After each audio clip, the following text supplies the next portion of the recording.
I don't get it. Beats me. People speak out against other religions and races outside their own, all over the country and all over the world. Many times they express hatred and fear towards people from races, ethnicities, and religions they've never met. Meanwhile, in New York City, even though race, ethnic, and religious relations are far from perfect, they're evolving into sitcoms compared to everywhere else. They're just episodes waiting to happen. People of color versus white people. In New York City, that's so 1977 compared to everywhere else. You got Puerto Ricans going to Russian people for therapy about Dominicans. You got Dominicans going to the Ukrainians for therapy about the Puerto Ricans. And then when that's done, the Russians talk to the Puerto Ricans about the Ukrainians, and the Ukrainians complain to the Dominicans about the Russians. In fact, the Ukrainians say, why do people call us Russians if we are our own people? The Sicilian guy overhears that and says, yeah, I empathize. The mainland Italians can't acknowledge that we Sicilians have our own distinct language and culture. Now the Muslim goes to his Irish friend for therapy, admitting he ate pork and wonders whether Muhammad and Allah will forgive him. The Irish friend reassures him, but then admonishes him for eating meat on a Friday. Then the Muslim goes to his Italian friend to tell him what happened, and the Italian friend says, look, Muhammad will forgive you, and Allah will forgive you. But did you have to tell the Irish guy that you ate meat on a Friday? Listen to me, some things are better left unsaid. 25 years later, and I'm still ducking from the Irish nun slapping me in the back of the head. What? Did you see that? Did you see that? Meanwhile, you got the Irish telling their African-American friends that there's too many people from England moving into the west side of Manhattan. They proclaim, we've been working on liberating Northern Ireland, and now they want to take over Hell's Kitchen. Meanwhile, the transplants from England and India commiserate with each other about the Indian food in New York, that it's not as good as their own respective countries.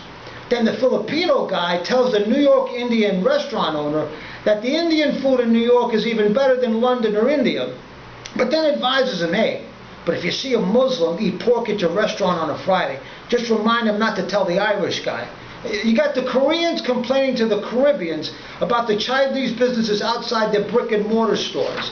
Then you got the Caribbeans complaining to the Koreans about other Caribbean businesses outside the brick and mortar stores. You got the Chinese and the Jewish people giving each other therapy at the Chinese restaurants when everyone else is home for Christmas dinner, except if Christmas falls on a Saturday. That's when the Hasidim pay someone else to go to the Chinese restaurant to kvetch for them, since they're not allowed to do anything on a Saturday. But the real sitcom phenomenon in New York City is the impatience towards one's own tribe. You got the Italian business owner saying, my Irish customers, they love me. My Caribbean customers, they love me. My African American customers, they love me and I love them. My Italian customers, the biggest pains in the ass. Then you got the African American business owner saying, my Polish customers, they love me. My Latino customers, they love me. My black customers, the biggest pains in the ass. Look, sometimes you have to go outside your own tribe and talk to somebody else to keep it together and hold on to your senses. Look, you got African Americans running Italian organizations, you got Italian Americans running Jewish organizations. None of this race relation stuff from 1977. Look, and I haven't even gotten to the topic of intermarriage. In fact, think of the benefits of that. You get fresh home cooking from another culture. We build immunities from diseases from the genetic mix, or the cultural minestrone, as my mother might say. And if we keep intermarrying, then the public and private sector has to give us the paid leave for everyone else's holiday. I mean, think about it. America subsidizes a lot of defense budgets. So certain countries give their workers about 6 weeks vacation. And because life is in perspective, their per capita productivity is even higher than ours.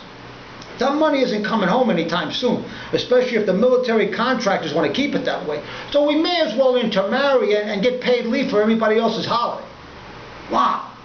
What a backdoor way for racial, cultural, and religious harmony. Hey, I'm just postulating.